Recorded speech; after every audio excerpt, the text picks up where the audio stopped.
Olá e bem-vindo ao canal. O nosso relato aborda uma questão sensível e real.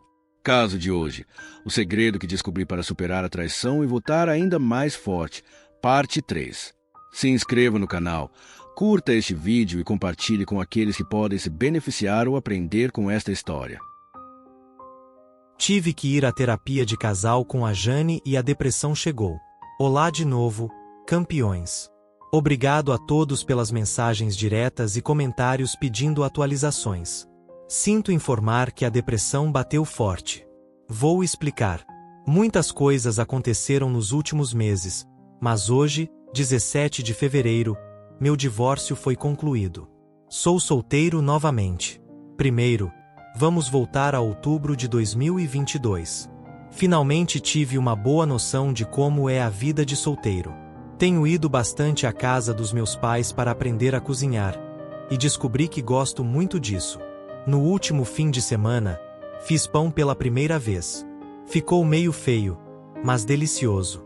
Vou praticar bastante para assar um bolo de aniversário para meus afilhados em março. Também percebi que fiquei muito intolerante a temas sobre traição. Vocês já viram a sitcom The Office? Antes eu ria muito, mas agora, depois de ter vivido a infidelidade e o gaslighting, não consigo achar graça, mesmo que tentem disfarçar aquilo como romance. Simplesmente não tolero. Aposto que nenhum dos roteiristas já passou por uma traição. Conversei com meu advogado, ele mencionou que o processo contra o Birgebran avançou, e isso me lembrou que eu queria falar com Frank. Resumindo, encontrei Frank e ele me contou que o Birgebran foi demitido justamente na segunda-feira em que eu o conheci. E sim, ele estava morando ilegalmente na casa do pai de Frank. Como tinha sido funcionário dele por anos, Frank entrou com um processo civil por invasão de propriedade, o que significa que ele não pode se aproximar de Frank ou de qualquer uma de suas propriedades pelos próximos 5 anos. Se o fizer, a polícia será chamada. Perguntei se a Jane também seria processada, mas Frank explicou que o próprio Birgebran confessou que ela não sabia de toda a situação, que só ia até a casa para se exercitar sob sua orientação, usando os equipamentos consertados. Além disso, Frank achava que eu e Jane ainda estávamos juntos e sentiu que devia me contar. Ele é muito cordial e amigável, foi traído na juventude, então tem tolerância zero com esse tipo de coisa. Ele ainda me mostrou algo. Você vai adorar isso, disse. Era um vídeo sem som de uma câmera de segurança da academia. Demorei um pouco para reconhecer, mas era a cafeteria. Todas as mesas estavam vazias, exceto uma. Um homem sentado de costas para a câmera. Então, uma grande silhueta musculosa aparece. Era o Aire, caminhando em direção a ele. Perguntei, é ele? Frank assentiu e continuamos assistindo. Aire colocou a mão no ombro do Birgebran, que cobriu o rosto com as mãos. Ficou claro que conversavam, até que ambos caminharam em direção à câmera e o rosto do Birgebran apareceu por alguns segundos. Expressão triste, olhos vermelhos e lágrimas no rosto. O vídeo terminou quando saíram de cena. Nós dois rimos. Eu disse que ia colocar aquele vídeo como protetor de tela. Foi gravado um dia antes da demissão dele. Fui à minha primeira sessão com o psiquiatra. Ele disse que apresento sinais de depressão, resultado da combinação entre ansiedade e inseguranças, e prescreveu um antidepressivo leve, uma pílula por dia até a próxima consulta. No começo, não senti diferença. Também comecei aulas de kickboxing. O treinador disse que tenho bons reflexos, mas ainda um longo caminho a percorrer. Jane retirou todas as suas coisas do apartamento, até a foto grande do nosso casamento. Um amigo do meu irmão me deu uma ideia. Transformar a sala de estar em outro quarto e deixar a sala de jantar integrada com a cozinha, virando área comum. Assim, o apartamento passa a ter 3 quartos. Contratei alguém para cuidar disso. Depois, meu advogado me informou que Jane contratou o próprio advogado, que pediu uma reunião. Perguntei o que eu deveria fazer e ele disse para apenas acompanhar a conversa. Ele falaria por mim e eu só precisaria concordar. A menos que o pedido fosse absurdo, caso em que pediria uma pausa para discutirmos. Na semana seguinte, aconteceu a reunião no escritório do advogado de Jane. Ela estava deslumbrante e muito calada, tentando roubar olhares para mim. Após as apresentações, o advogado dela, homem, uns 50 anos, mencionou que, como eu já havia recusado pagar pensão, a questão do adultério dela não seria levantada.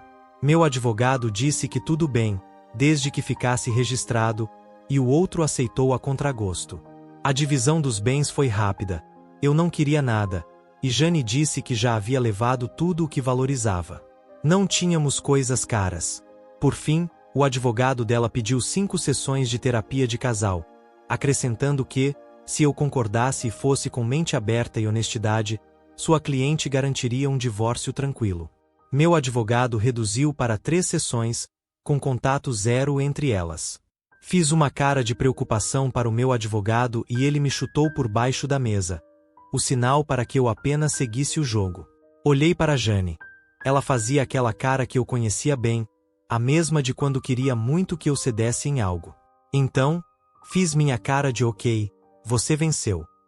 E ela sorriu. Era nossa velha linguagem matrimonial se manifestando mais uma vez. Mais tarde perguntei ao meu advogado se a terapia de casal era realmente necessária, e ele disse que sim. Porque o juiz responsável pelo nosso caso poderia concordar com a Jane, já que ela tenta reconciliar-se enquanto eu não. Ou poderia concordar comigo e simplesmente ignorar. Então, participar da terapia de casal era um risco necessário. Eu disse que ela foi quem me traiu, e ele respondeu que já havia solicitado uma compensação e que o juiz passaria por cima do adultério dela. O juiz tem a faculdade de nos divorciar ali mesmo ou de ordenar mais sessões de terapia ou até um período de reconciliação. É como jogar uma moeda para o alto. No meio de outubro, fomos à primeira sessão. Sentamos em sofás grandes, um de frente para o outro, e no meio estava a conselheira, vamos chamá-la de Dolores. Depois de ouvir todos os antecedentes e o motivo principal do nosso divórcio, ela perguntou o que cada um de nós esperava. Eu disse que só queria manter uma relação amistosa, mas ainda assim me divorciar. Jane disse que queria se reconciliar. A conselheira pediu a opinião da Jane sobre o meu objetivo, e ela respondeu que não queria se divorciar, que nunca tinha deixado de me amar. Eu estava prestes a discutir, mas a conselheira me pediu que não a interrompesse. Depois, perguntou a minha opinião sobre o objetivo da Jane. Eu disse que não acreditava que pudéssemos nos reconciliar, porque já não confiava mais nela e acreditava que ela estava apaixonada pelo AP. Dessa vez, Jane quis falar, mas a conselheira pediu que ela também não me interrompesse. A conselheira perguntou por que eu achava isso. Expliquei sobre a manipulação, como ela estava rindo no dia anterior ao dia D e a pressa que demonstrou em se livrar de mim naquele mesmo dia. Chegou a vez da Jane falar. Ela jurou que não ama o Birjebrem, que nunca lhe disse eu te amo, porque realmente não o ama. Contou que quase não conversava com ele durante o dia, mesmo ele mandando mensagens sem parar. Garantiu que não sabia coisas importantes como o aniversário dele, mas confessou que gostava da adrenalina, do segredo, dos olhares das outras pessoas. Quis me mostrar no celular que não tinha falado com ele naquela noite. Eu disse que o celular não servia de prova, porque ela costumava apagar as conversas. Então Dolores comentou que existem aplicativos que recuperam mensagens apagadas. Eu disse, ah, é mesmo? Mas Jane ficou em silêncio, claramente pensando rápido. Dolores e eu a encaramos, e ela começou a fazer movimentos nervosos. Perguntei, você me daria seu celular? Jane parecia pronta para discutir, mas se calou. Perguntei de novo, você ainda está em contato com ele, não é? Jane quase gritou. Não, eu juro. Mas, ela hesitou antes de me entregar o celular. Por fim, disse, por favor, lembre-se de que a Jane que mandou aquelas mensagens não sou mais eu. Perguntei, o que isso significa? Ela respondeu, te imploro, não me faça dizer. Eu estava na névoa. Perguntei a Dolores sobre essa névoa amorosa. Ela explicou que, pela experiência dela, é como se o julgamento da pessoa ficasse nublado pela emoção e pela fixação numa nova relação, de modo que a mente não consegue compreender, ou escolhe ignorar, as consequências de suas ações. E isso varia muito de pessoa para pessoa. Jane me disse: Op, sinto muito por tudo o que escrevi. Hoje não entendo como pude ser tão desrespeitosa contigo. Naquele momento eu não tinha certeza se queria mesmo saber o conteúdo daquelas mensagens. Se ela tivesse me criticado como aquele cabeça oca fazia, teria sido um golpe enorme para mim. Eu tinha confiado nela com absolutamente tudo de mim. Depois, Dolores me perguntou o que eu precisaria para considerar uma reconciliação. Respondi que havia 2 obstáculos enormes que eu não via como superar. Primeiro, ela mentiu por muito tempo, e já não posso confiar. Segundo, não consigo imaginar voltar a ter intimidade depois de ela ter se entregado a outro homem. Isso fez Jane chorar. Ela dizia que tinha sido algo puramente físico, como usar um brinquedo sexual. Jurou que o Birdiebrain não a impressionou em nada. Eu lembrei minha principal razão. E ela insistiu, quase desesperada: Op, eu nunca fiz amor com ele. Você é o único. Foi aí que me revoltei e gritei: Então por que você não me tocou nos últimos meses? Dolores perguntou a Jane por que ela tinha me traído. Ela contou que sempre foi a menina gordinha, alvo de provocações e ignorada. Na adolescência, sentia-se muito sozinha. Na universidade, tinha algumas amigas, mas elas costumavam deixá-la de lado. Se não fossem suas boas notas, provavelmente teria sido ignorada por completo. Depois nos conhecemos, e para ela foi como encontrar a alma gêmea. Quando emagreceu, seu corpo ganhou formas que a deixavam atraente. No começo, tinha medo dos olhares dos homens, mas quando Flirt e suas amigas lhe disseram que estava bonita e que devia confiar mais em si mesma, começou a gostar da atenção. Seu ego foi às alturas quando percebeu que Birdiebrain também a olhava. Jane me disse: Você não sabe o que é se sentir feia. Respondi que sim. Já perdi a conta das críticas e das vezes que fui colocado na friendzone. No trabalho, minhas colegas faziam lista de colegas atraentes e eu nunca aparecia. Continuo não sendo considerado bonito, mas não ligava, porque tinha alguém que me amava. Só que essa pessoa me trocou por um rapaz mais atraente. Essa frase a fez chorar novamente. Eu pertenço a uma etnia muito discriminada no meu país, associada à pobreza e à feiura. Tive apelidos cruéis, e segundo minha terapeuta, isso me fez ganhar peso como uma armadura para proteger meu ego machucado. Dolores me perguntou se eu achava que ela estava arrependida. Disse que sim, mas só porque foi descoberta, não por ter sido infiel. Jane respondeu que sabia que tinha estragado tudo, por isso contou a todos os nossos conhecidos. Dolores se interessou muito por essa confissão e perguntou a Jane por que contar a pessoas que nada sabiam dos nossos problemas matrimoniais. Jane disse que sabia que merecia um castigo, que não bastava a minha raiva e indiferença. Muitas pessoas ligaram para criticá-la e insultá-la. Minha cunhada pode confirmar isso. Ela perdeu amizades e a maioria dos meus familiares a rejeitou, mas enfrentou esse amargo passo na esperança de se reconciliar comigo. Fiquei sem palavras. Dolores disse que a maioria das pessoas infiéis tende a esconder o caso como mecanismo de negação, mas Jane não, ela assumiu o erro. Isso é algo que preciso reconhecer. Perguntei o que teria acontecido se eu ainda não soubesse de nada. E se hoje eu ainda estivesse no escuro?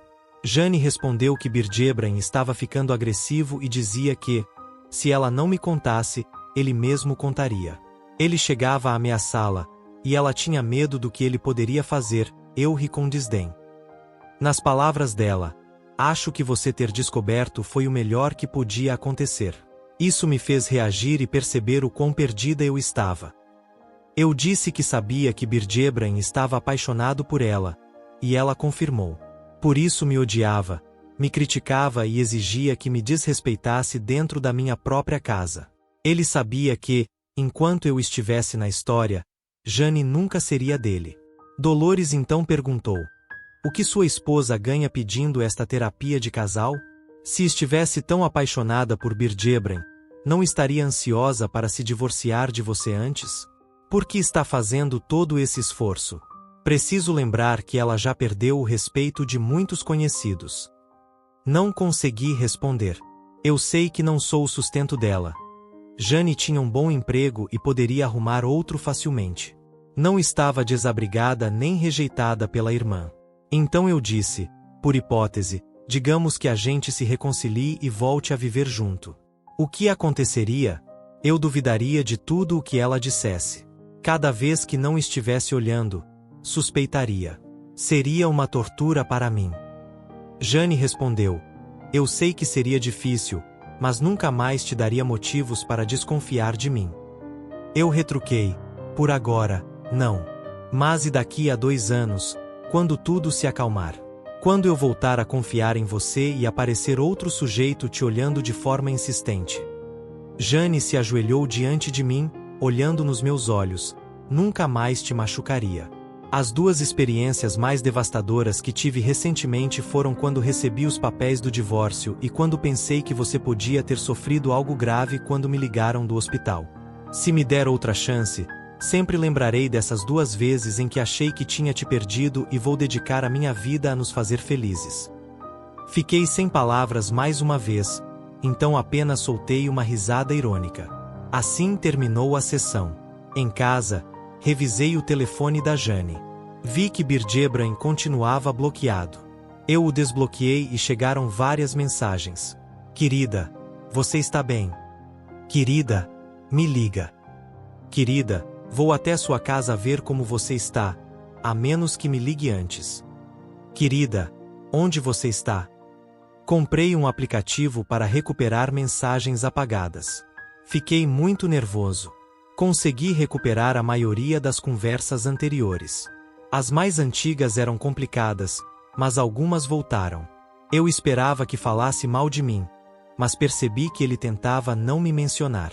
Encontrei algumas conversas de teor íntimo, mas, conhecendo a Jane, percebi que ela não gostava.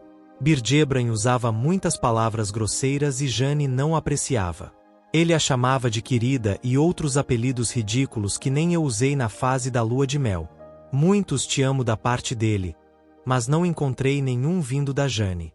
Senti certo alívio, mas depois me culpei, porque não deveria sentir isso.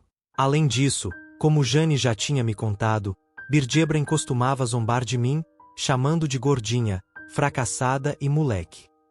Sempre que me mencionava, Jane apenas respondia, não quero falar do meu marido. Nas mensagens mais recentes, percebi que sempre que ela não entrava na onda dele, Birdjebran ficava irritado e dizia que estava indo até meu trabalho para me contar tudo, enquanto ela implorava para que não fizesse isso. Obviamente era só blefe, já que ele não sabe onde eu trabalho. Busquei os registros do dia D-1 e não havia mensagens enviadas a ele. Também não havia chamadas. Investiguei um pouco mais e vi que naquela noite Jane estava trocando mensagens em um grupo de chat com Flirt e outras 2 amigas. Eram conversas engraçadíssimas. Algumas me fizeram rir. No dia D+1, Jane foi expulsa do grupo. Na sessão seguinte de terapia de casal, o tema foi sobre o nosso passado. Dolores perguntou como nos conhecemos. Foi na universidade. Estávamos na biblioteca fazendo trabalhos e eu tinha o último exemplar de um livro. Jane me pediu porque precisava ir cedo para casa, mas eu também tinha que trabalhar, então ambos precisávamos dele.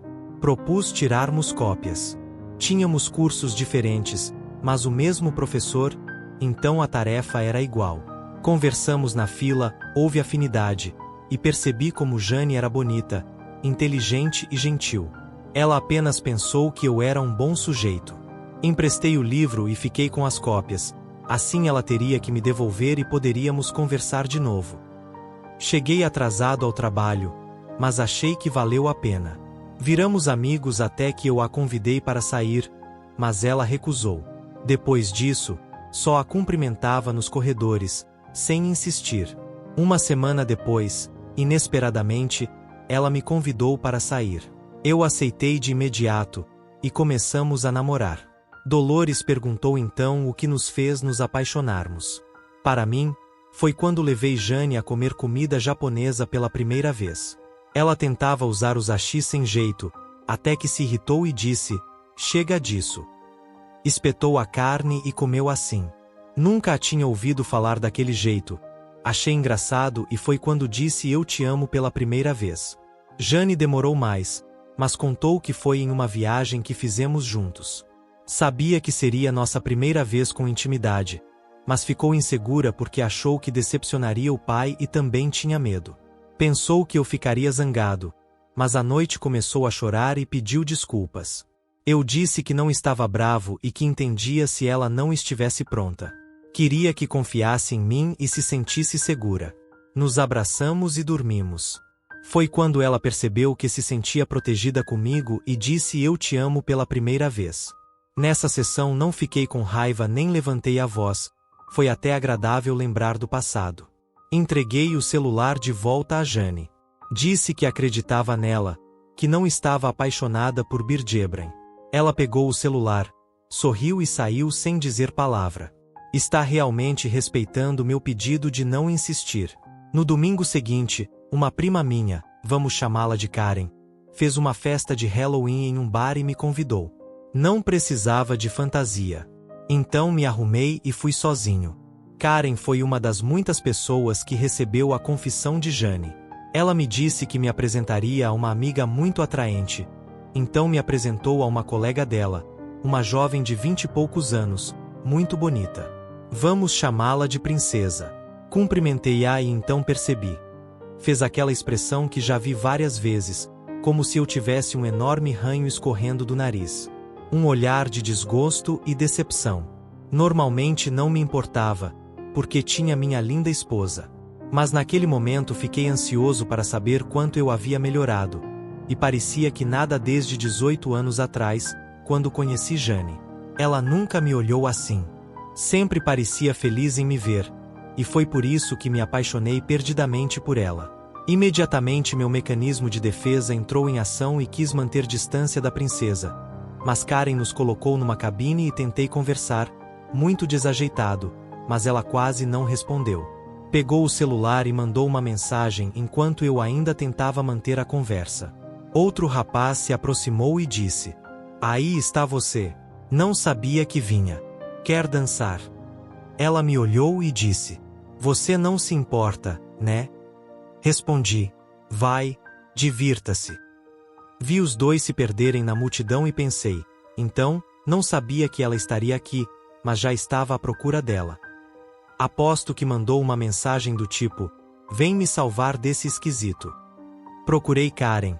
Levei alguns minutos para encontrá-la. Estava conversando com Princesa.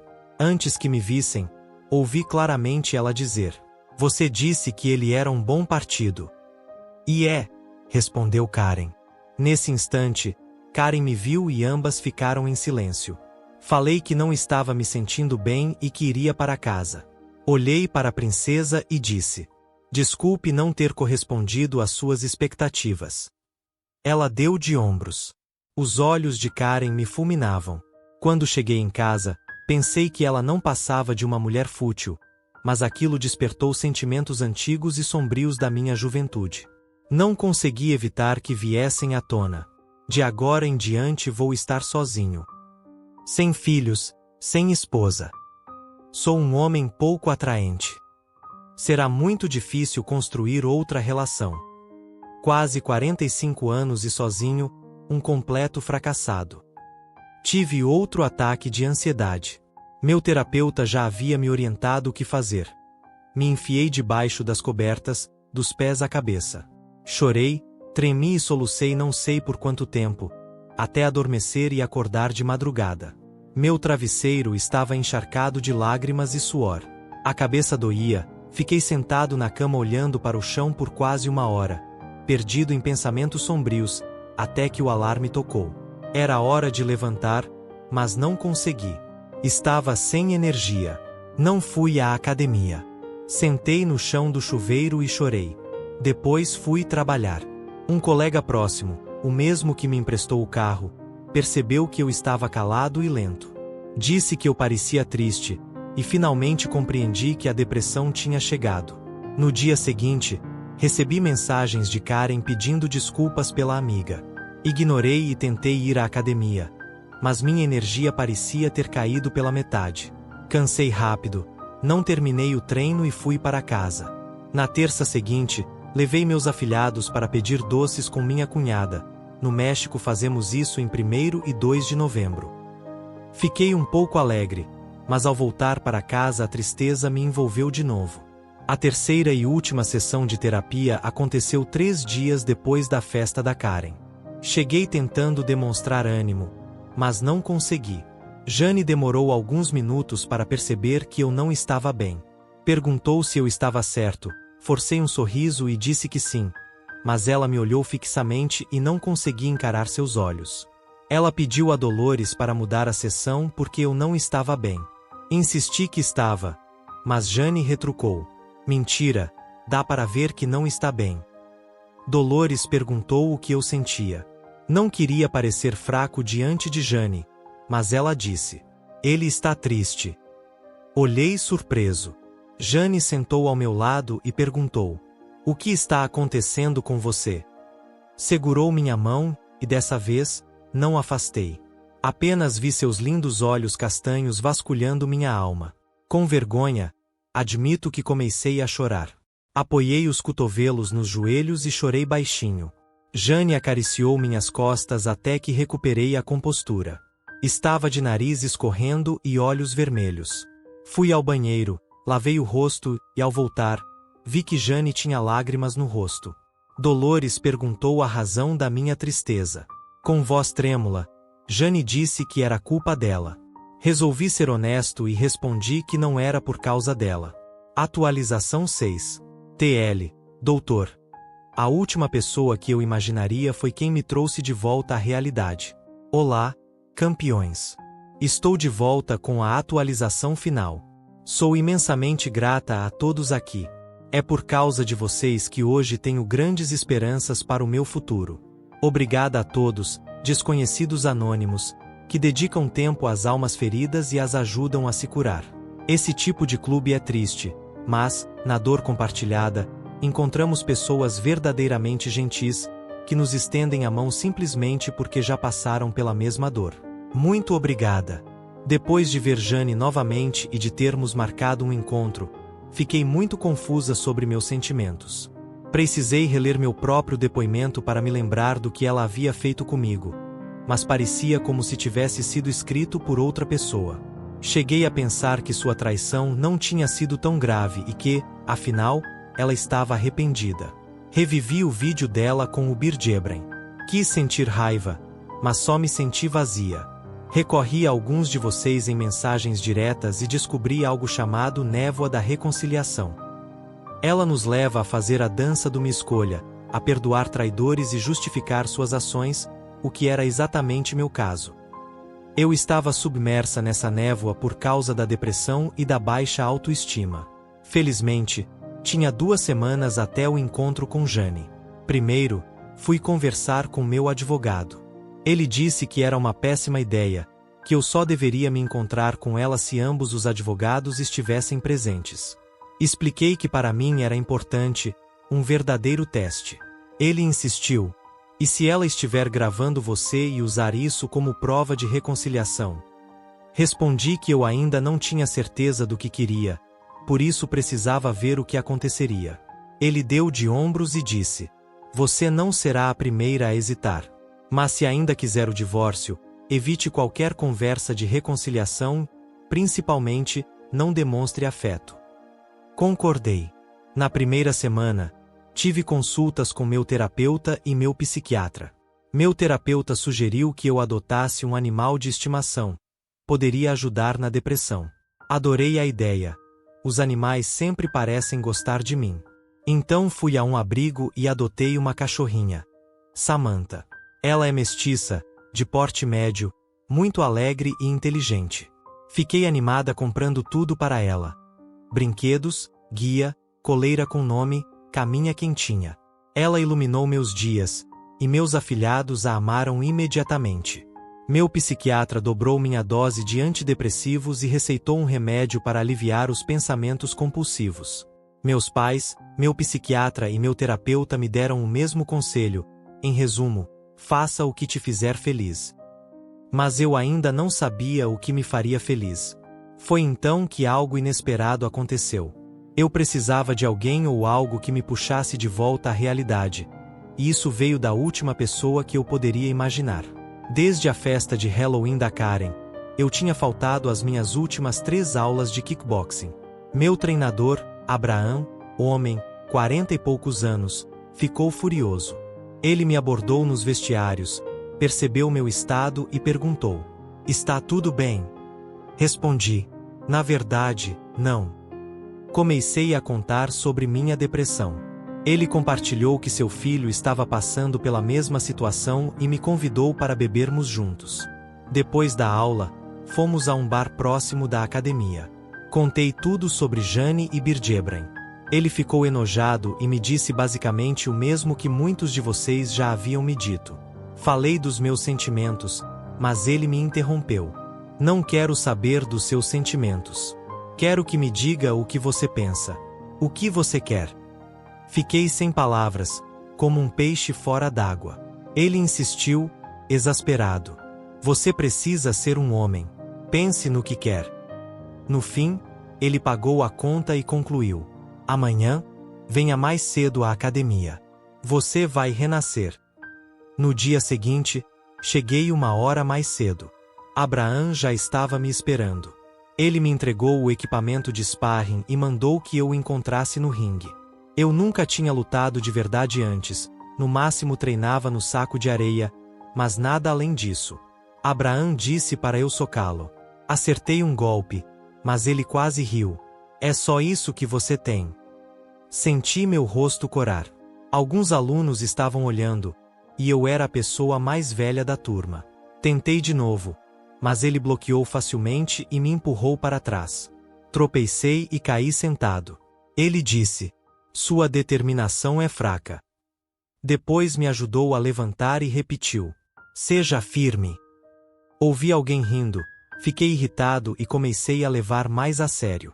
Tentei outra vez, e outra, mas não acertei Abraham nenhuma vez.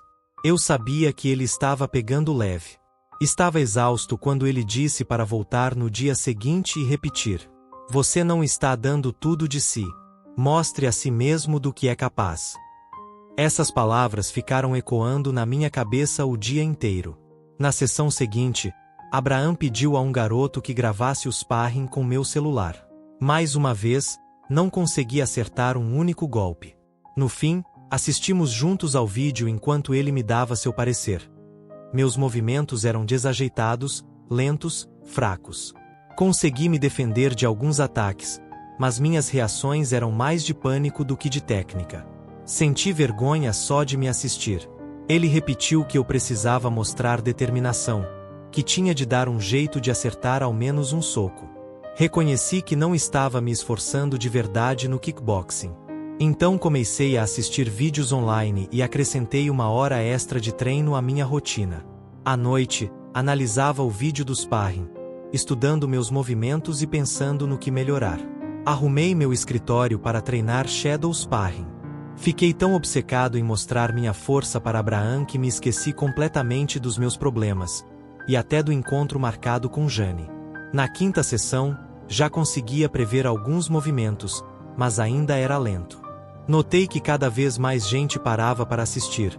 Mais tarde descobri que havia até apostas rolando. No 7º dia, o improvável aconteceu. Vi o punho dele vindo na direção do meu peito, e em um instante, meu corpo reagiu com precisão. Acertei um soco nas costelas dele. Fiquei eufórico, até ver tudo escurecer. A próxima cena foi meu rosto contra o chão e Abraham gritando: "Deem espaço a ele." Alguém trouxe um kit de primeiros socorros. Meu nariz sangrava, eu estava tonto. Perguntei: "O que aconteceu?" Todos falavam ao mesmo tempo, animados. Abraham se desculpou. "Você conseguiu, cara. Foi reflexo meu, desculpe." O garoto que filmava me mostrou.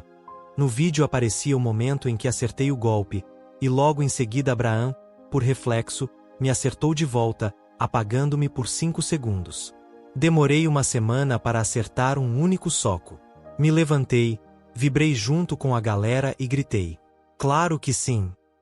Estava radiante. Abraham então repetiu: E agora, o que você quer? Respondi com firmeza. Quero ser mais forte. Quero ser a melhor versão de mim mesmo. Ele perguntou. E a sua esposa?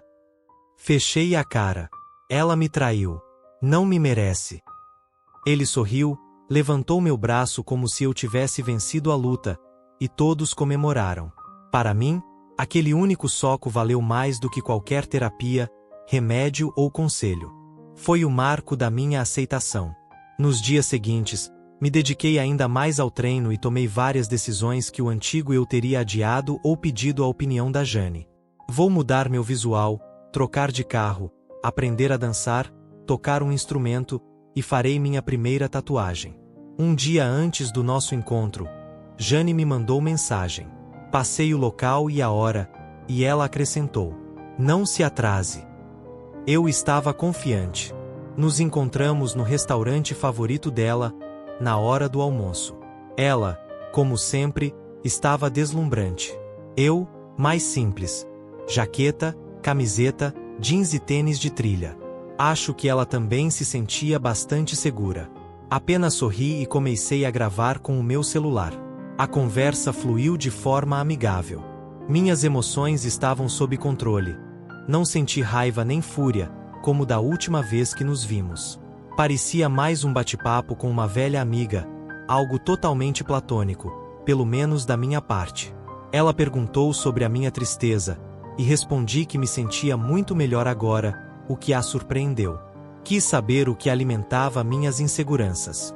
Contei sobre todo aquele drama da princesa, e ela ficou tão furiosa quanto minha prima Karen. Comentou que nunca estaria pronta para me ver com outra parceira. Eu disse: estou terminando um relacionamento problemático com a minha ex. Falei dela como se fosse uma terceira pessoa, algo do passado. Jane entendeu a mensagem.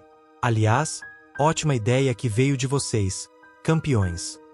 Então, soltou. Ela parece uma pessoa tóxica. Você deveria se afastar. Rimos juntos. Como eu sentia falta dessas conversas leves com ela. Antes de tudo isso, podíamos passar horas conversando. Depois, Jane comentou que um colega de trabalho meu a procurou para chamá-la para sair. Eu ri. Já tinha reparado que esse sujeito não escondia o olhar quando via mulheres atraentes, então não me surpreendeu. Ela recusou, e ele ficou irritado. Perguntei sobre a flerte. Você sabe qual é o problema dela comigo? Jane disse que não, mas tinha uma teoria. Talvez fosse preconceito, talvez inveja pelo meu nível de estudos e posição profissional.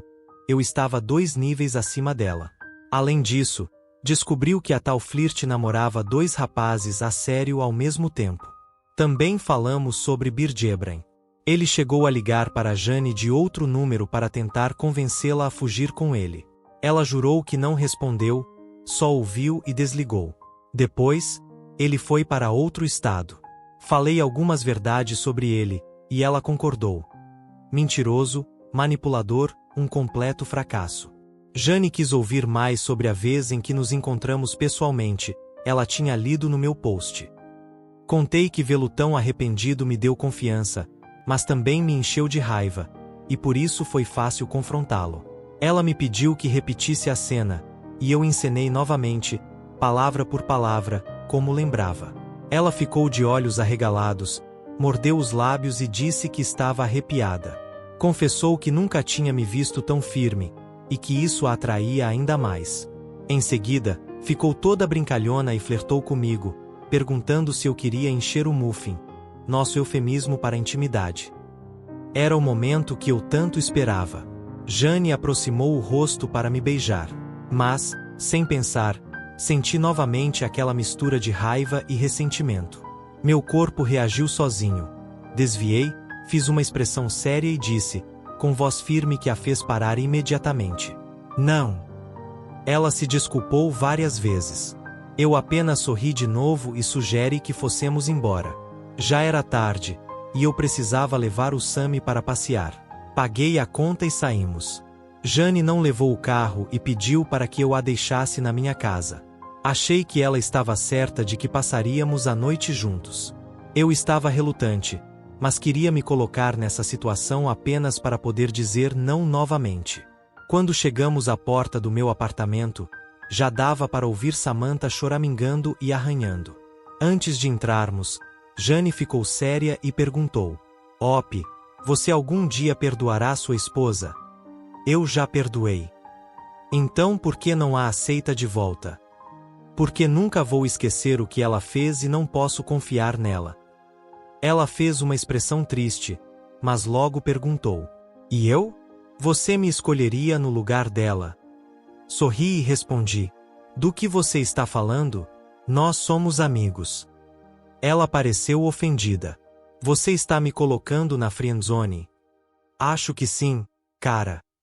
E dei um soco leve no ombro dela. Achei que ficaria ainda mais ofendida, mas seus olhos brilharam e ela abriu um sorriso enorme. Você finalmente me tocou. Isso me surpreendeu. Desde o dia D, eu não a tocava de forma voluntária. Então, ela deu um passo à frente e pediu: Posso te abraçar? Por favor. Claro. Ela praticamente se jogou nos meus braços. Foi estranho e familiar ao mesmo tempo. O encaixe do corpo, o perfume, o cabelo longo roçando no meu rosto. Eu a abracei de volta, mas então ela implorou: Vamos voltar. Respondi: Não, Jane.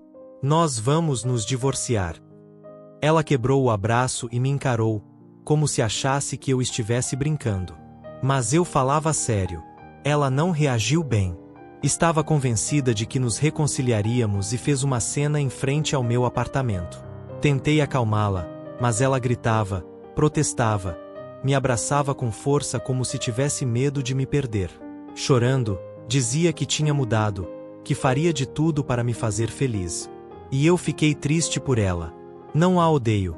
Jane foi minha melhor e única amiga por muito tempo, e temos lembranças incríveis juntos. Mas ela cometeu um erro enorme. Como consequência, meu amor por ela morreu. Um vizinho curioso apareceu na janela. Então a levei para dentro.